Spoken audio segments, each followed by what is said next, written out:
Hello, everyone, and welcome to Block Party number 146.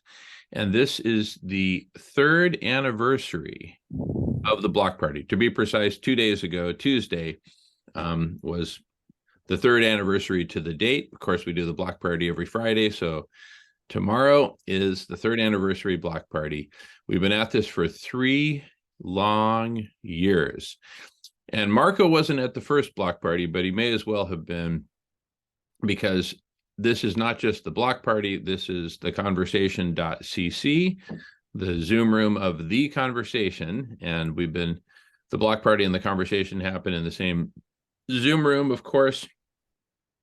And Marco has spent more time hosting and holding space in this Zoom room than any other human being on the planet.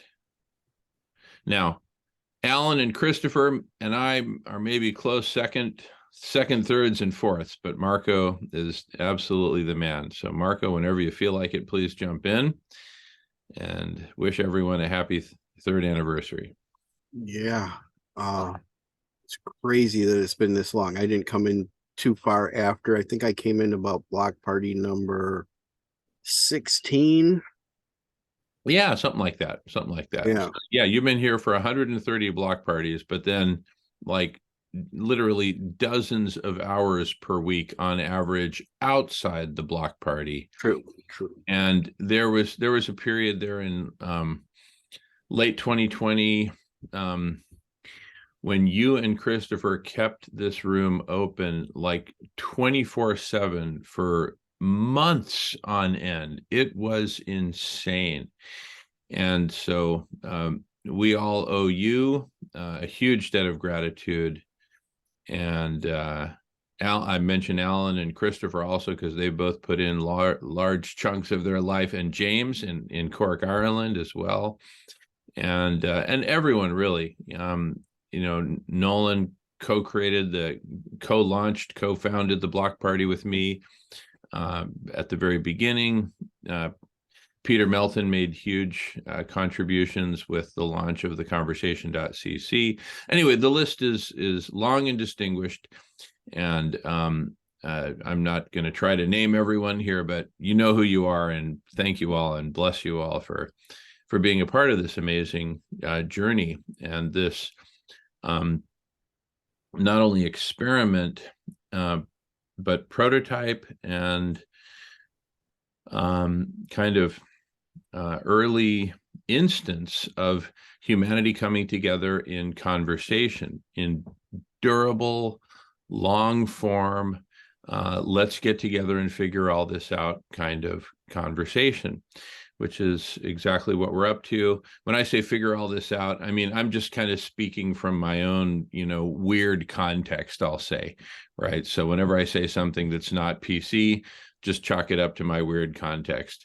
If Alan says something that's unintelligible, just chalk it up to the fact that he's Scottish. If Marco says something amazing, that's because he is. And so anyway, we're just free flowing here, just welcoming everyone. So feel free to keep listening, but or just show up, or both. And we'd love to see you all. Marco, Alan, any reflections as we get ready for the third anniversary Block Party? Bring your own ball. Okay. Thankfully, that was unintelligible. Go ahead, Marco. Somehow appropriate. I'm just not sure how, because I have the full decoder earpiece, so I don't have a problem most times listening to Alan. But so the message there was bring your own ball. That's right. Sometimes Bottle, bring your own bottle. Okay, champagne preferably. Yeah, but if you can't find a corkscrew, do what I did the other day, and you just take a drywall screw and you put it in there in the cork, and then you get a pair of pliers to pull on that, and the cork comes right out. These and other true stories. And by the way, who knew a $9 bottle of wine was going to need a corkscrew, right? That should have been a screw off cap. Yep. But you know, All right. it was from Aldi's, and it was chocolate flavored wine. Wow. Well, speaking of screw off, we're getting a little bit screwed off topic. So bringing it back. Well, just trying to bring it down a little bit of a notch, because you know you heaped a lot of praise on me there, and I appreciate it. But my head needs to fit through the door, you know, if I want to use the bathroom. All right, fair enough. Fair enough. Well, anyway, in all seriousness, and as I write about in the email, for this week's block party, we're going through a heck of a lot right now. I mean, we were 3 years ago, and with each passing year, things get more and more intense, and in many ways more dysfunctional, and in many ways more collapsing. In fact, at the very first block party, I learned about COVID during the first block party. It was late at night. There was a gentleman from New Zealand who was on, and the recordings are up on radish.org if anyone wants to see from the early block parties. And it was very prescient, because it's the last 3 years have just been, I mean, just beyond any words and beyond any, even any emotions that I can put into words, because this is so far out of the human experience, what's been happening, what we've all been going through, and what the planet's going through. And we've been on this journey in parallel with myriad other, I would just say similar groups, communities, networks. Other networks comes to mind. Malini's network in India, Humanity Rising, the Sign Network, The Good of the Whole, Nova Sutras, the Vegan Grandmothers, Vegan World 2026, just to barely name a few out of the, thousands, tens of thousands that are out there, most of which we're not aware of. And that's a big problem. And that was actually part of the original inspiration of the Collective Intelligence Block Party, is let's create a space where all these different groups can come together and check in, and we can party together and get to know each other in a very easy flowing way. Brett Warshawski also comes to mind. He's been on quite a bit, particularly in the early days. I mentioned Peter Melton. He is plugged into a whole bunch of different groups, Unity Earth, World Unity Week, Black Lives Matter, Vegans of Color, so many different groups. Again, just far too many to even name, because we don't even know of the existence of still the vast majority of these. And this has been a point of ongoing insane frustration for all of us, because perhaps one of the single biggest missing pieces of all this is, how do we all come together as one humanity?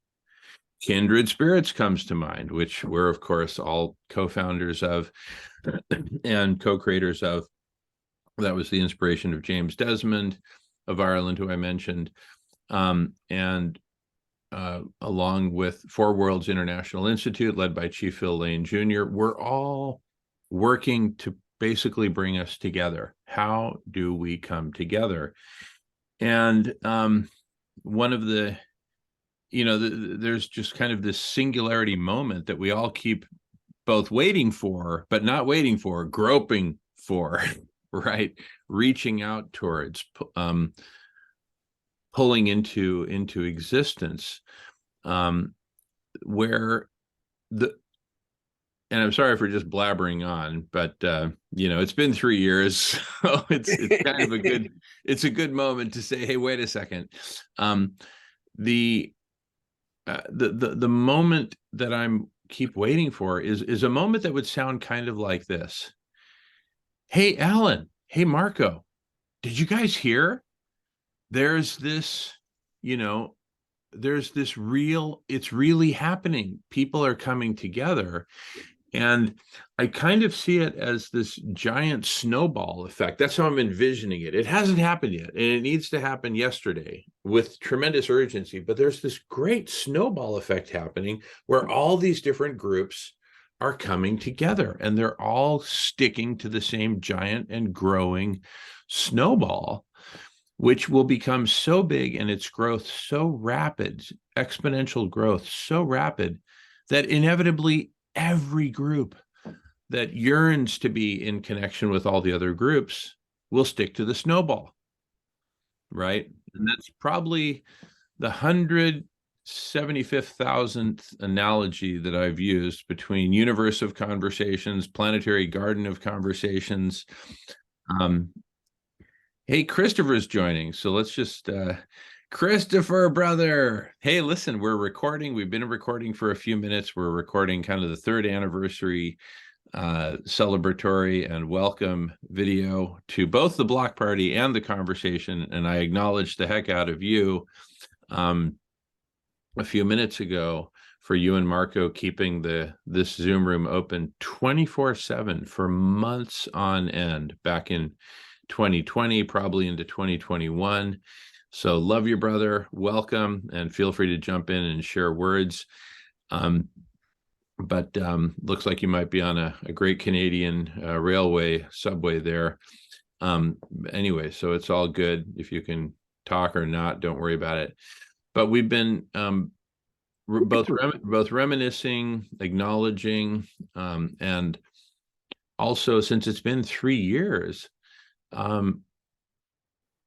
kind of speculating and re-articulating for the millionth time the urgency of how do we all come together, right? How do all these and one way in which we'll come together is all these different groups, the millions of different groups out there that are in conversation with each other.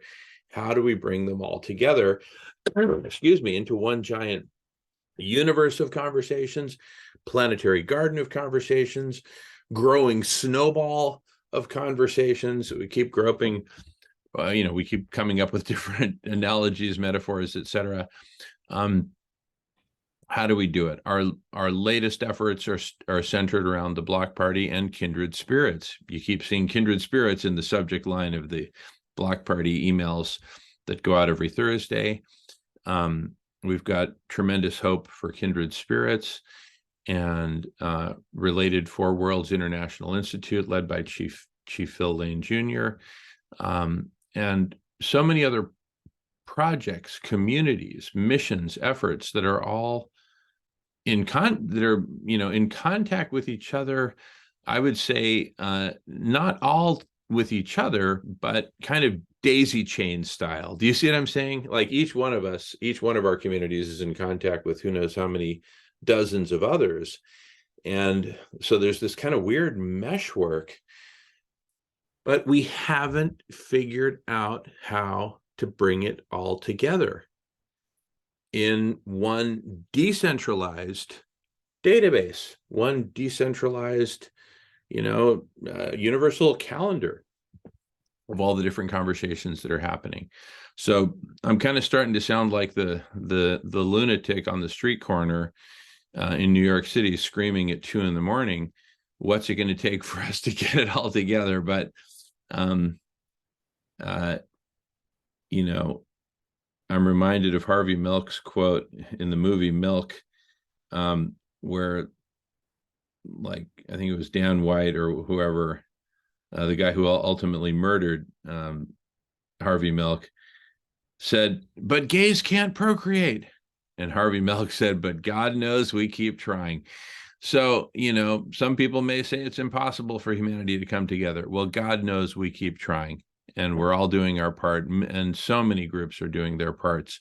And here we are doing our part. The block party was intended and designed to be a place where all these different groups could come together. The original name and the complete name is the Collective Intelligence Block Party, because the dream, and God knows we keep trying, is that all these different groups and conversations coming together in this universe of conversations that are decentralized, hyper connected, where you can search for any conversation you want.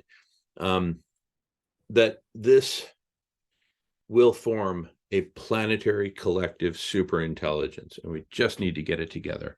With that, I'm going to pass the feather because I've been talking a bit too much, kind of nonstop. And thank you all for listening and passing the feather. Jump in, guys, whoever feels like it.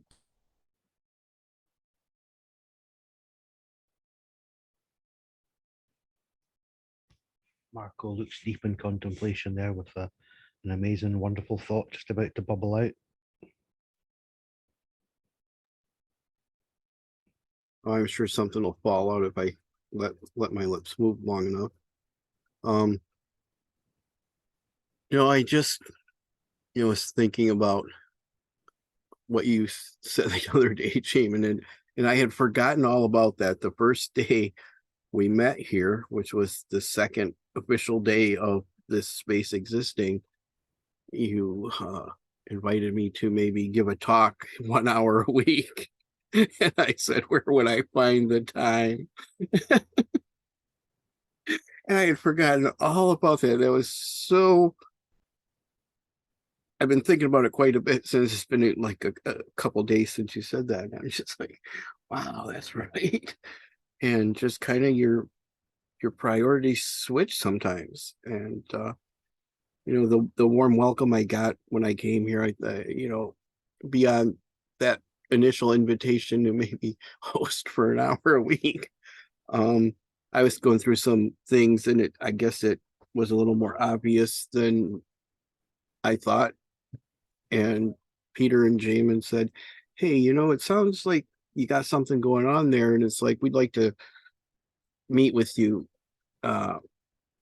And just separately, and we did, and I couldn't believe, how much you cared for somebody you've known a few days. And that really gave me the spirit of what this place was intended to be, could be. And I think we're doing a pretty good job of that, continuing that on when people come in, that we get to know them, and we get to recognize when they're doing well and when they're not. And when they're not, we do what we can to let them know we're here for them in many different ways. And there's enough of us that we each have, as James pointed out the other night, we each have our gifts that are our individual gifts, and together we're just a big pile of presents waiting to be opened. So all you got to do is ring the doorbell here, come on in, hit that Zoom link, and it's a pretty special world, I think you'll find. And with that, I am passing the talking feather. Be nice if Christopher, if you could say a few words. Yeah, but again, go ahead, Christopher. Yeah, go ahead. I don't know if you guys can hear me. It's pretty loud. I was Yeah, gonna wait till yeah, we can hear you great. We can hear you great. Go ahead. right? I'm almost at my stop though. Yeah, I don't know if Alan wants to go. Oh, passing the talking feather. That's a sneaky trick. I tried that one. So I got away with it. Yeah, it's been quite a journey. So see how these groups learn to work together and support each other, and how much more can be accomplished, working as a larger group with a bigger, more positive hope or vision of accomplishment, with the numbers uniting, as well, pretty much working towards the same goals, just identifying the benefit in numbers, I suppose.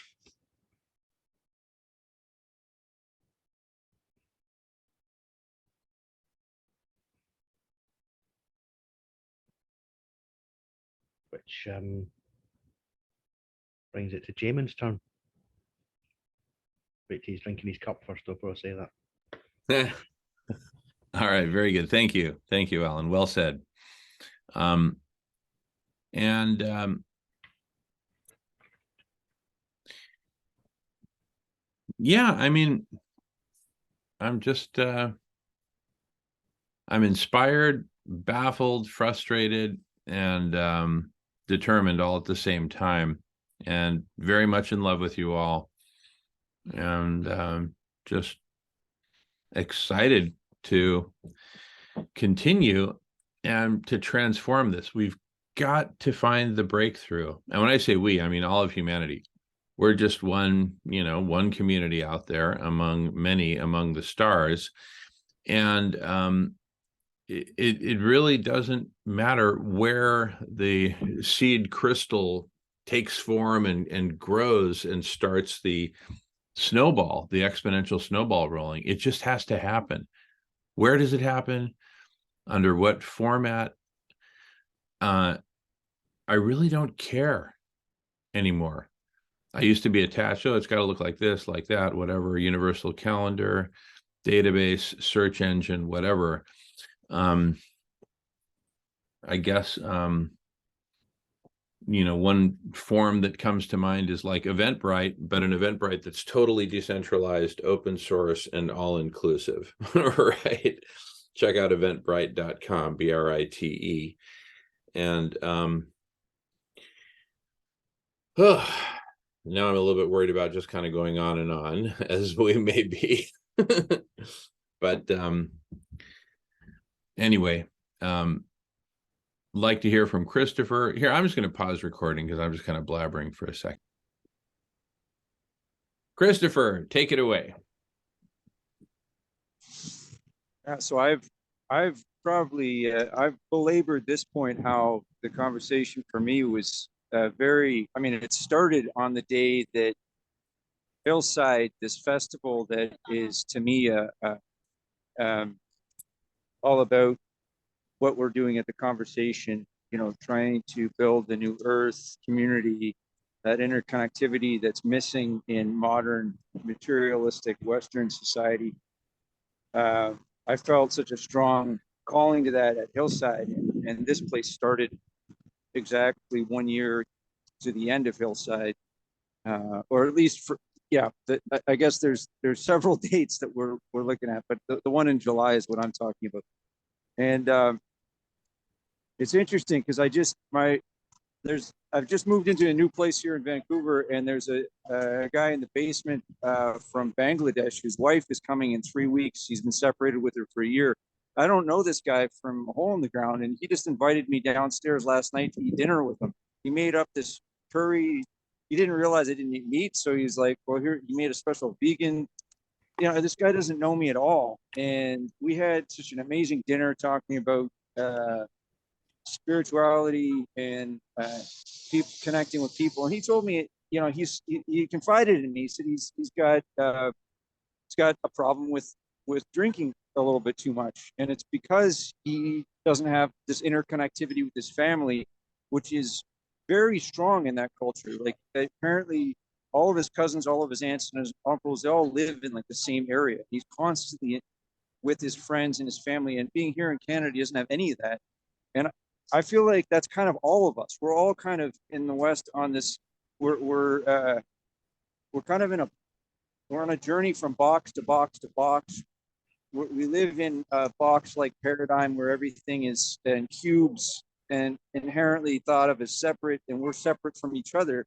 And so we turn to addictions because we're told that that's, how to keep going. How is our credit score doing? How are the stocks doing? How's the mortgage doing? You got to pay those bills. I mean, I'm late to go, turn the cogs of the system right now.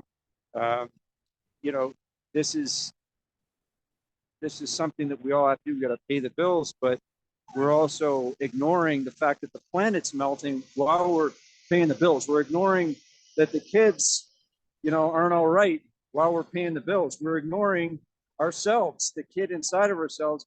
And so, I mean, this is a little bit, we talk about this a lot here, and it's just so important. That's what has resonated with me. I basically broke down when I got here. I was like, this is the place. This is just like Hillside to me. And that interconnectivity, I think, is what everybody's starved for. How do we get people to patch into that and to take a break from the?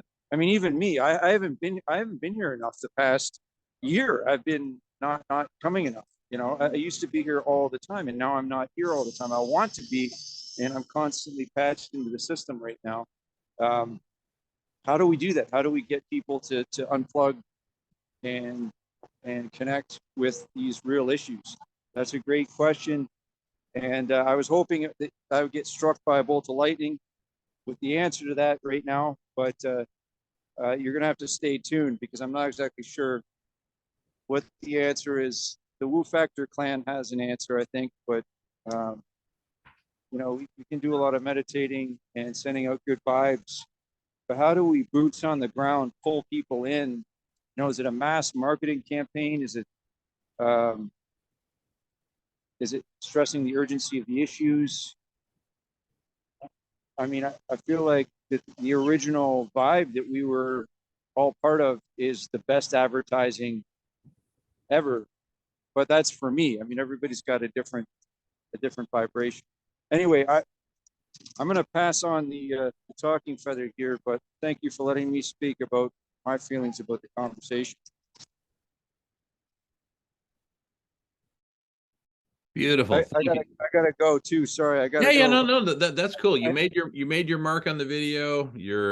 Thank you for that. Love you, Christopher. Thanks for being here, bro. Really appreciate you. Go do what you got to do. Come back anytime, and we'll see you tomorrow at some point. Thanks, Gotta brother, go man. turn those gears of the capitalist economy. I'll see you guys afterwards. All right. God bless. Thanks, Christopher. Lots of love, brother. See you soon.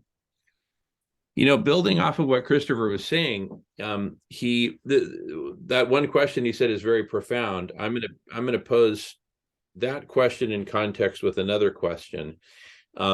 His question is basically how do we unplug from the system, turning the cogs of the capitalist system, as he said, and in parallel unplug from addictions long enough to join the conversation, right? How do we get people who aren't in the conversation to join the conversation is how I would paraphrase that question. Fair enough, right? Okay. A parallel question is, of course, there are those of us who are in the conversation, 168 hours per week, like Marco, people who are already in the conversation, but within a specific group or community. And how do we get those groups and communities containing people who are already in the conversation? How do we get those groups and communities to come together? You see how those are like two totally separate questions, but between the two of them, they pretty much encompass, what the mission is, right? I would say the second of those two questions is quite likely the most urgent. Because once we form this agglomeration, this snowball, this universe of conversations that are hyperconnected and, constituting a planetary collective superintelligence, then the first question of how do we get people who aren't in the conversation already how do we get them to join?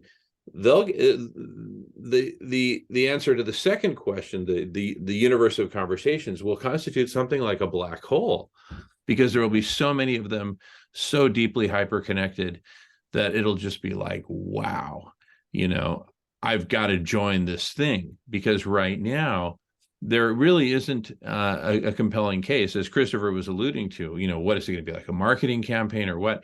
There really is not a compelling case for how do we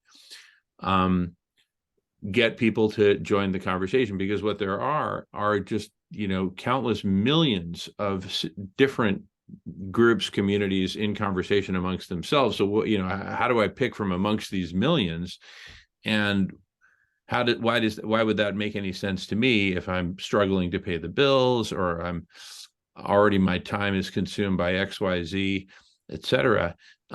Anyway, but those are the two questions that in parallel both need to be addressed. In my view, it's answering the second question, how do we get these groups that are already in conversation with each other to agglomerate in a decentralized network, meshwork, database, universal calendar, universe of conversations, garden of conversation, call it what you will, use whatever metaphors, but how do we actually come together and become hyper connected into one whole, where the independence, freedom, individuality of both the group, the individual groups, and the individuals within those groups is conserved? For me, that's the single most urgent starter question, because that, again, will create the black hole. Bad analogy, bad metaphor, whatever, but but it'll create that agglomeration that will just be irresistible, that everyone will be talking about it. That's, for me, the crossing of the chasm that needs to happen, so that we can then finally, create that something that everyone is talking about. Hey, humanity is finally coming together to solve our problems. With that, I pass the feather.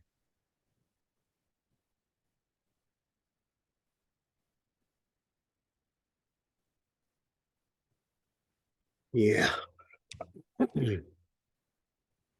Suppose there's Uh, a number of potential approaches. Something that came up today, a conversation I was having, is some kind of campaign to, like, Kindred Spirits is doing, like, one country helping another country. It's like a campaign to do something very specific that's a big problem and solve it. Like, I don't know, the kids working in sweatshops, either donating money or taxing the super rich or whatever method they're doing it, but finding a way to compensate all the kids working in sweatshops or all the back pay that they're due. But there's so many things that you could do, just like little projects. They say, look, here's how we can make big changes, and we all kind of work more harmoniously together, because one small group doing that might not get very far, but bigger numbers saying, yeah, this was something we'd really like to achieve. Let's end that particular problem forever, whatever it might be. Yeah. Well, I guess we've picked our main targets, ending world hunger, making food a basic human right, and working on the environmental issues that have us now in the midst of the 6th mass extinction of life on this planet. And if nothing else, people need to know the facts. And if you're listening to a politician or a news program, you're not even close to getting the facts. You're not close to getting even, I can't think of a word, but Jamin, I'm so happy, that you and Peter, made the concept for this space, and it's how you were just so able to cross the Rubicon, and now all we have to do is get people brave enough to follow.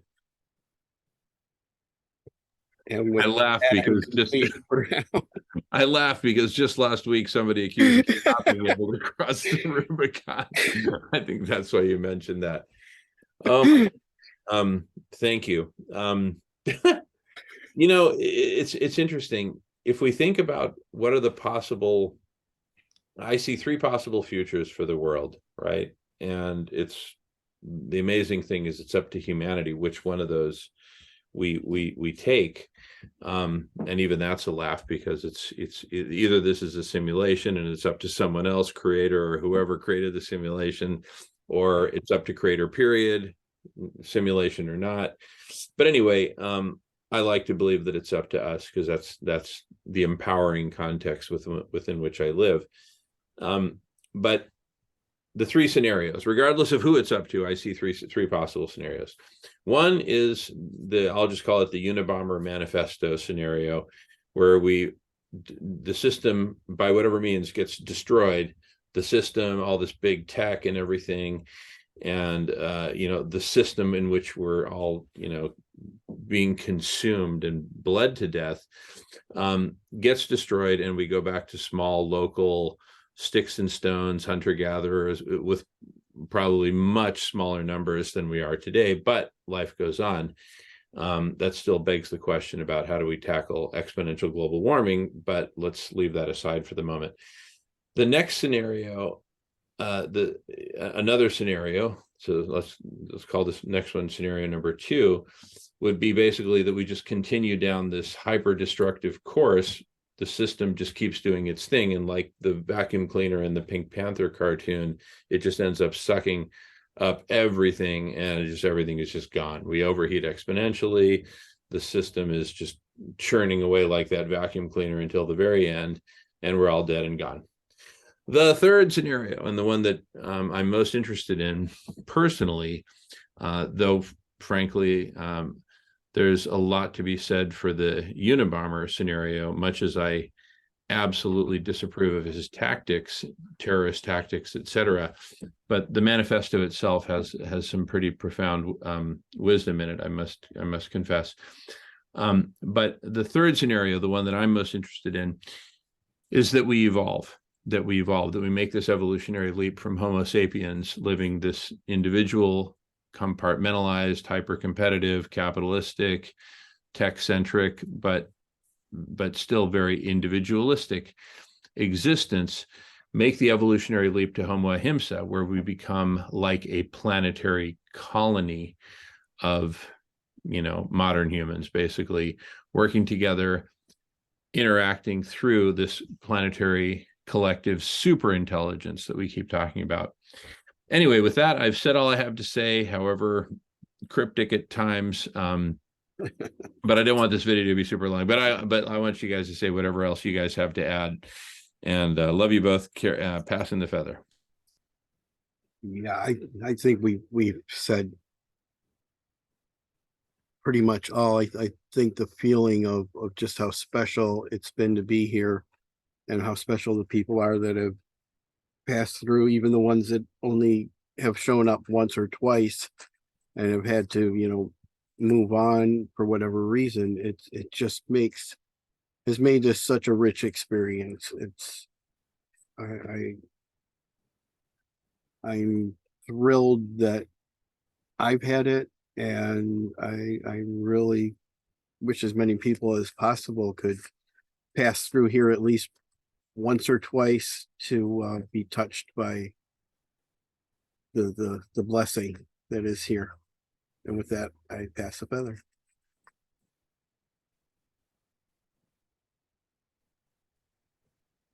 Thank you, Marco brother.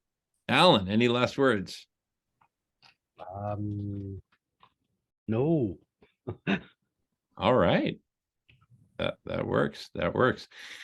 All right. Well, thank you all for watching, and we look forward to seeing you at this block party and every block party. Everyone's welcome anytime, all the time. Come and go as you please. And thank you all. Thanks to everyone who's made the block party so special over the years, and the conversation.cc, which it's really one and the same with.